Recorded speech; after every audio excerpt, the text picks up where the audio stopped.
Hello, I'm Ramie. And I'm Beth. And this is Brother Knows Quest, the podcast where I, your host, introduce my sister to the wonderful world of tabletop role-playing games. I should also say that whatever we talk about here, unless I say otherwise, isn't a proper review. It's more of a discussion or an explanation because some of these I haven't played. I'll always say if I have played one, then I can call a review. Beth, do you know what we're talking about today? Yeah. It should be easier this time. Yeah, the book's on my side. Yeah. Dark Souls, the role-playing game. Isn't that a video game? Yep, it is. It's very dark and it's very difficult. When you open the book, one of the first things you see, other than the fact it was written by Richard August and Matt Hart, published by Steamforged Games. When you also flip to the next page, it says, "You died." That's pretty much Dark Souls, the video game story. You die over and over and over and over and over again. It's run on 5e's rules. It's slightly changed, like a lot of games have when they run 5e. You don't need the 5e rule books to do this. You just kind of need this book here. I think it came out in 2022. The first version that came out was a little bit flawed. Like some of the cleric stuff was messed up pretty bad, so they had to return and reprint them and fix that. And mine never got shipped the first time because of that. So I was like, is my stuff ever going to show up? I pre-ordered this. And I reached out to them and they told me, yeah, we've had to fix some stuff and reprint some stuff, but yours is coming. And it came way late.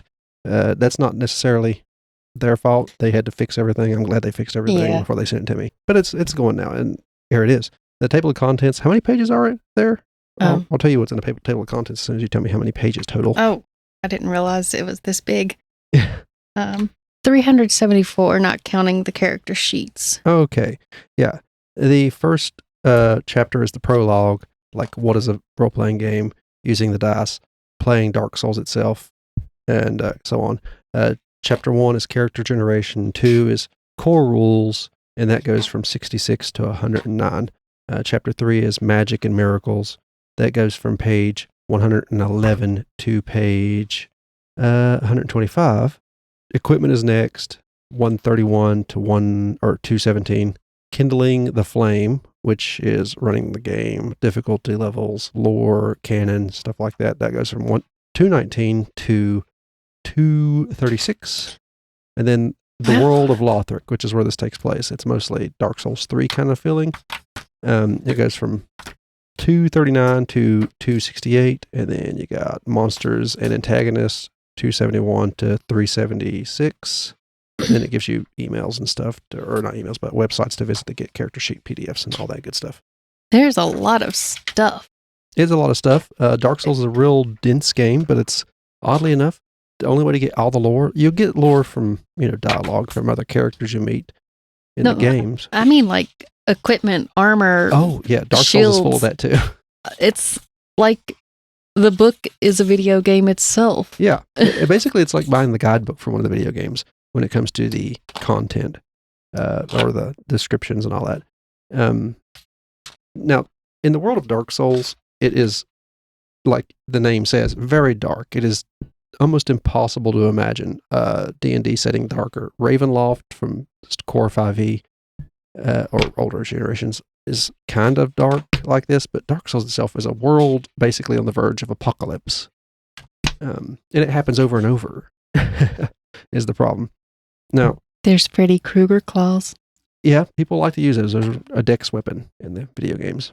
You are reborn. Every time you die in the game, you're reborn at like a bonfire, a little bonfire you sit at that's like your safe spot. But as soon as you travel back to one because you've died, the enemies all pop back up in the games. This works the same way. So it's a recurring thing. So if you perish, in the book, the rule is to make it a D&D version of a game. If half your party is gone, have died, then you all respawn at the bonfire, and you have failed. You have died. You get that pop up. Do you mean bonfire? Probably, but I call them a bonfire because in the game they are surrounded by bone ash. Oh yeah, I think I've watched Joey play this. You've watched your ex play this. Oh, he was at our house playing the second one. When you got mad because he had been down there so long. No, I'm pretty sure I've seen Joey play this. Oh, yeah, he has too. And while we were playing in the middle of the night, you bust open my door and threw all his belongings, which I do believe didn't include any clothes, but all the frozen and canned food in the house is what you dropped off in a big bag. That's all we had.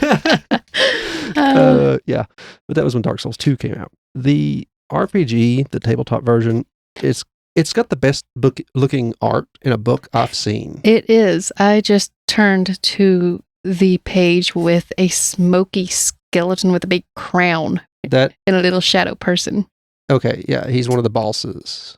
I'm pretty sure he's a mini boss in Dark Souls 3. The other core thing that have changed in this is the fact they have gotten rid of alignment in the game. Dark Souls people just do what they have to do. There's no alignment. Some of it's good, some of it's bad. Either a creature can speak or not. There is no in between. And then your health, no, your HP has been replaced by position. Position is a measure of both your stamina, your cunning, and your health. And it can be spent to unleash special features and abilities and so on and so forth. Character generation is basically pretty simple. You choose a backstory. You choose you roll for it or choose it. There's 20 of each of these. There's backstories, memories, and drives.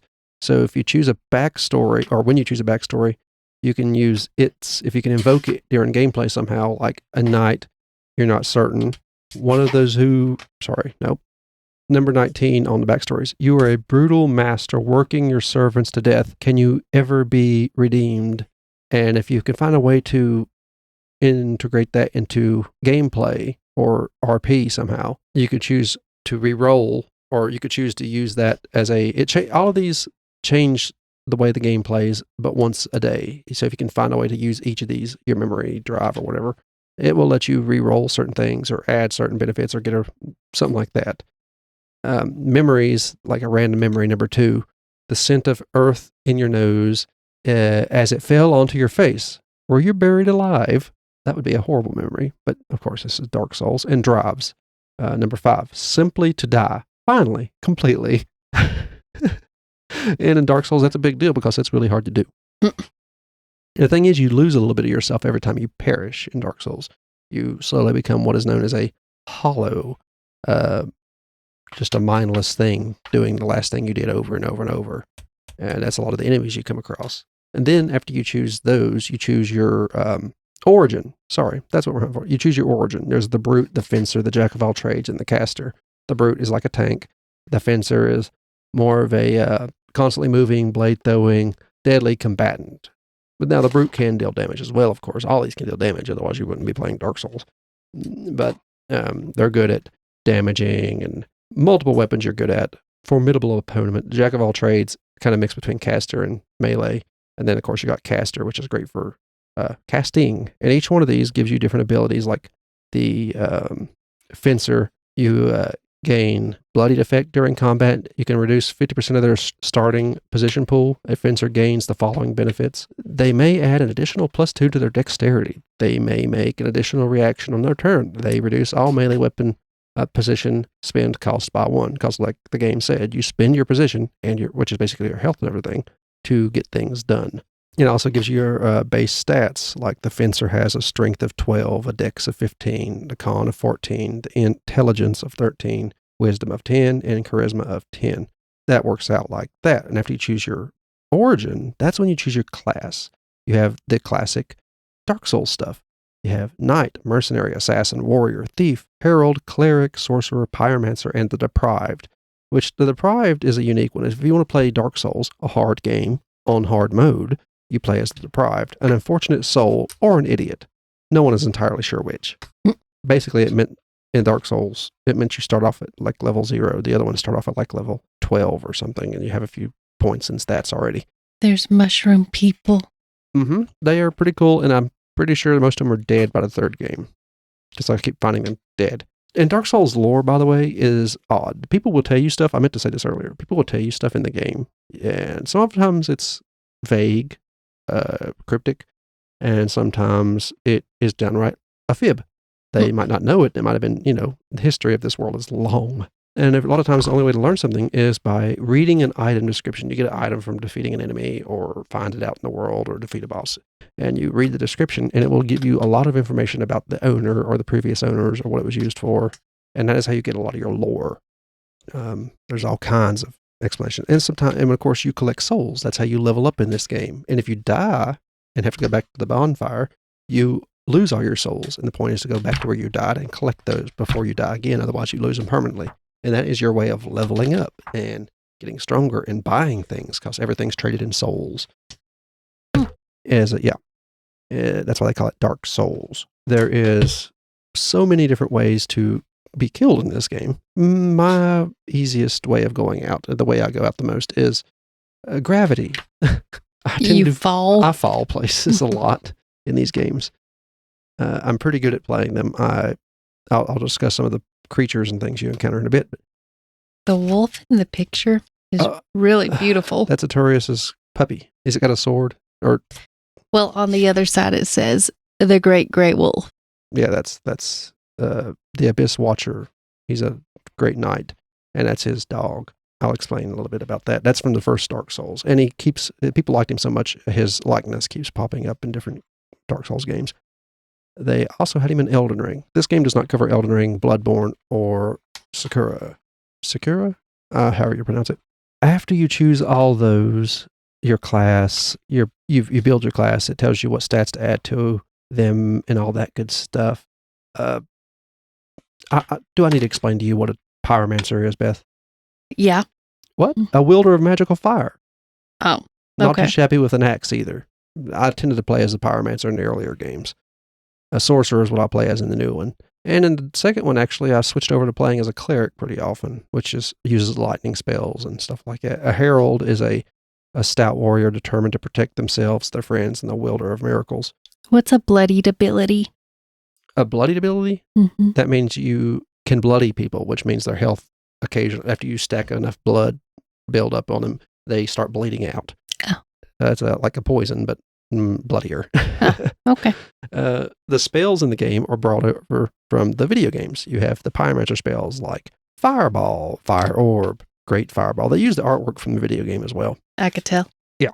Now, it tells you how many attunement slots that takes, because if you play Dark Souls, you can only have so many spells unless you increase a certain stat. You only have so many spells. And like Great Chaos Fireball takes 2 attunement slots, and Fire Orb only takes 1.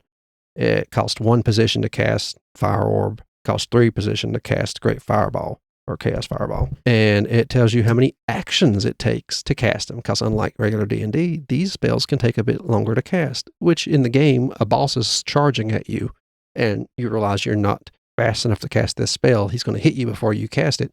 That is how this game represents that as a tabletop game. It takes 2 actions, basically. Most of the way, 2 turns to cast it, so you might want to be farther away when you start casting, knowing the enemy is going to be closer by the time it gets cast. It makes you think about these things. When in D&D, you just cast a spell if you're playing 5e, and it happens pretty much instantly in the game's mechanics. Then you got sorceries like Soul Arrow, Great Soul Arrow, Crystal Soul Spear, lots of cool things. Sorceries are the coolest looking ones. Then you have your miracles, heal spells, Great Heal, Soothing Sunlight, stuff like that. Now, when it comes to the armors, there is just so many. I couldn't list them all. Any kind of armor or clothing you can imagine in the games is in this book. Same with the weapons. The only thing it doesn't do like the video game. I keep saying game. I mean video game when I say that. The only thing it doesn't do is level them up. So you can't go to a smithy and increase their quality, which is a big part of the video game. You want to keep a certain weapon that's best suited to your build. And so or Fashion Souls. You ever heard of Fashion Souls? Mm-mm. Okay. Fashion Souls is when you want to look the best. Because in the multiplayer, when somebody invades you or you invade them to do some PvP, you want to look your best.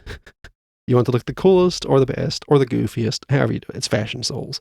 So you want to keep that set of armor. And so you go to a smithy and have them keep making it better and better. That isn't part of this. It might have been very complicated to add this. Good news is, for people who are a fan of the Moonlight Greatsword, it's part of this game, which it's been in almost every Souls game, which it's a thing. It's like a meme, Moonlight Greatsword in almost all of them. I think it's in all of them, now that I think about it. Also, Beth, this is one of the most memed games there is. It's like up there of Portal, and the cake is a lie. Dark Souls is like a meme. You got Solar, which is a dude with a sun on his chest and holding his hands up at the sun. You might have seen that in a meme and not know what it meant. It's a Dark Souls reference. No, Okay, well, you've seen it. You just don't know it. Trust me. If you're on Facebook, I'm not. Okay, well, you have been when these games came out. Oh, then I don't remember it. Okay. You might have heard somebody reference it. You just don't know. Praise the sun or what have you. Or you could just be one of an older religions nearby. I don't know.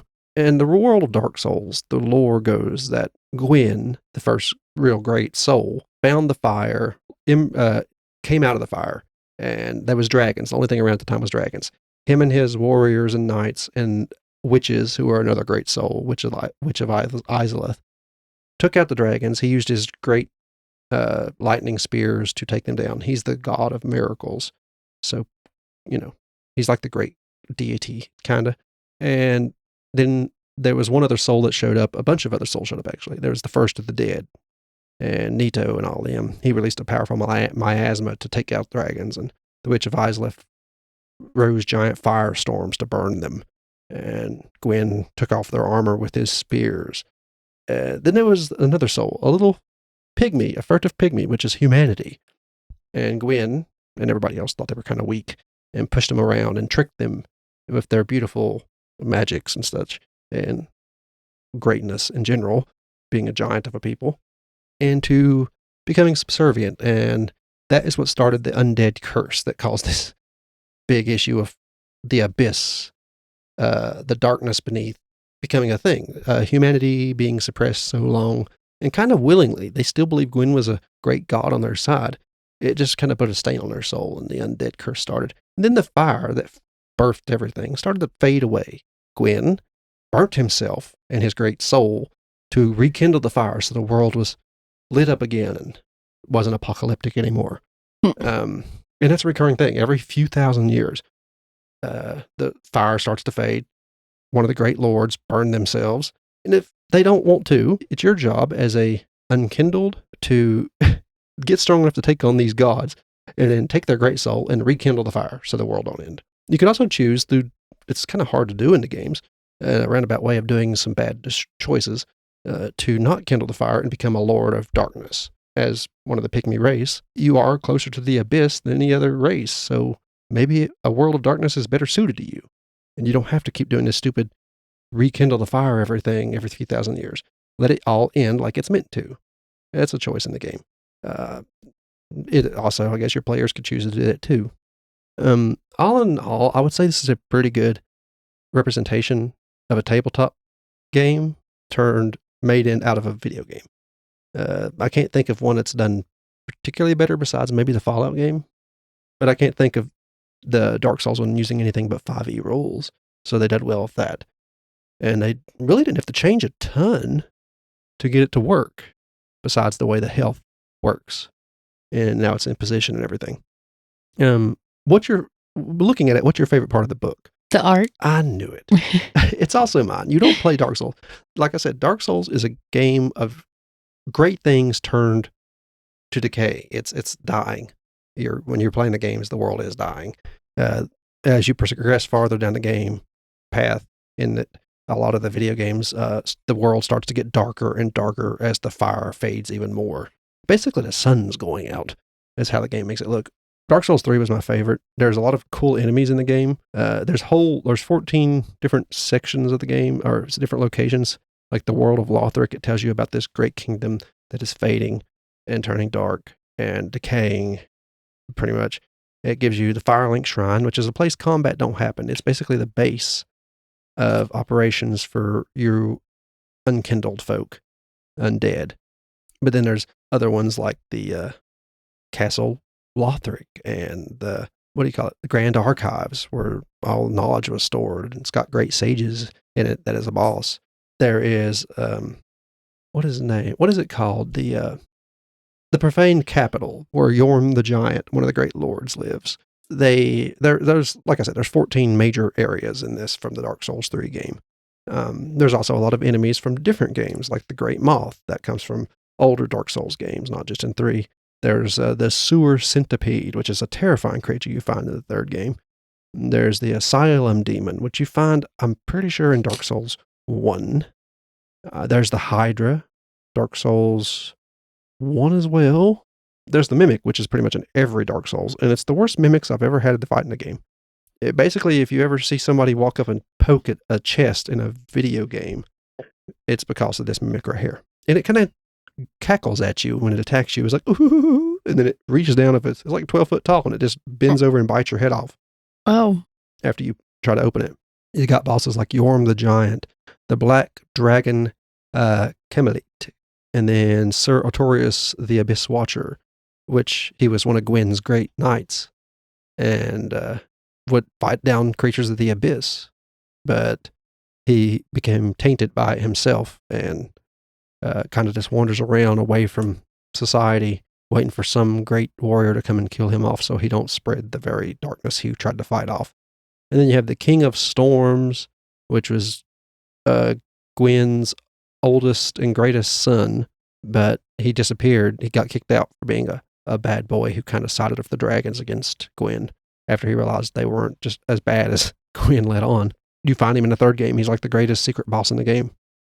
Stronger than the Lord of Cinder, which is the final boss of the game if you play it through normally, who takes on characteristics of all the great lords who have been burnt in previous games and all that to keep the fire burning. And then the Lord of Cinder is a little bit of all those. His weapon changes to make you fight him in the form of Gwyn at once. You fight him in the form of all these other creatures and lords. And he's very difficult to take on. But the King of Storms, being Gwyn's oldest child, is insanely difficult, which means he's thousands and thousands of years old since, well, the world has restarted multiple times since then. Soul of Cinder is level 30, by the way. Challenge level 30. When all the other bosses, like even Sir Artorias, is only challenge level 12. It's a very difficult game, but it's rewarding. That's why people play it. It's basically walking up and punching a wall eventually if you brick weakened enough to get on through. That's what was like playing a boss battle in these games. But I've never played much multiplayer. Tend to cut that off just so I don't get invaded by other players or pestered. I'll summon NPCs from the game to help me if I need help. But I guess this would be the one way I'd play with other people. Dark Souls, the tabletop role-playing game. Yeah. Would you play this dark, eerie game? I love it. I don't know what it is about it. Yeah. You should watch some people play Dark Souls 3, perhaps. It still holds up visually. A lot of people like the first one, and the second one is kind of frowned upon, but I like the second one better than I do the first one, and I like the third one better than all of them. I still, between that and Elden Ring, I can't pick which one I like more. I know Elden Ring's huge, open world, and great, but I really love Dark Souls 3. I still play Dark Souls 3 while I'm waiting for Shadow of the Erd Tree and for the final updates in Fallout 4 to be dropped, because I was going to stream them here recently, the Fallout 4 release of the next-gen update, and I couldn't really. Some of the stuff, new DLC or new add-on stuff was a little bit real messed up. And I was like, I can't play it like this. I won't enjoy it. Nobody would enjoy watching it. What's the point? I'm waiting for that to get updated here in a couple of days. And I still go back to Dark Souls 3 and play it, even over Elden Ring, all of the newer stuff. It's a real refined game. And after they got the kinks out of this book, so that was it. I think. I haven't heard many complaints about the way it plays now that the book's been updated anyway. I'd like to find out myself, player count and all that. Do you have anything to say about that particularly other than the cool doggy? You have to kill that dog in the game. No. It attacks you with a sword. Maybe I deserved it. Everybody in the Dark Souls deserves what's coming to them.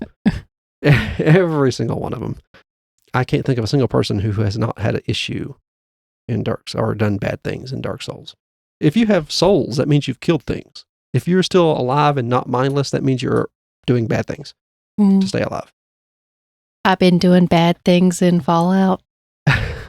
Did you meet the family? Yes. I knew it. I did. Yeah. They're not bad.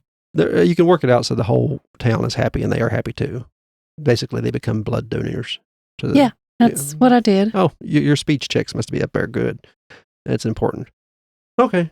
Well, if you want to try and find this game, you can find it physically, Amazon, places like that, but I have an affiliate link PDF version of it from TRPG in the description of the episode.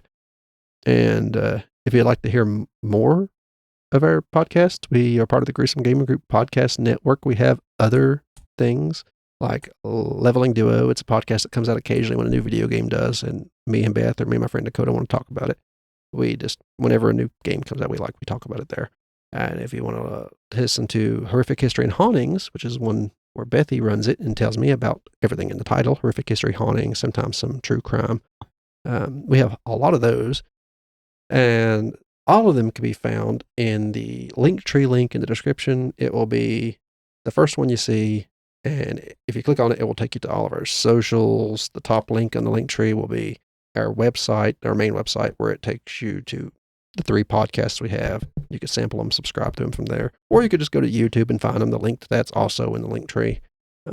Below the Linktree link is contact options if you want to reach out to us through email, stuff like that. And below that is an option to contribute, help us keep the podcast going, keep it hosted. We'd appreciate that. If you're on YouTube, share, like, subscribe. I have to say that. I think that's a requirement if anything of yours is on YouTube now. And I guess that's it. Use those email links to reach out to us. I would like to have some more players to play any tabletop game. Just any tabletop game. Let me know what you would be interested in playing and when you are free, and I could find enough people to do it. I just don't want to run a group for 2 people, and right now that's all I got. I guess that's it. Can you think of anything, Beth? No. All right. Well, thank you for listening. I've been Ramie. And I'm Beth. And this has been Brother Knows Quest. Bye-bye.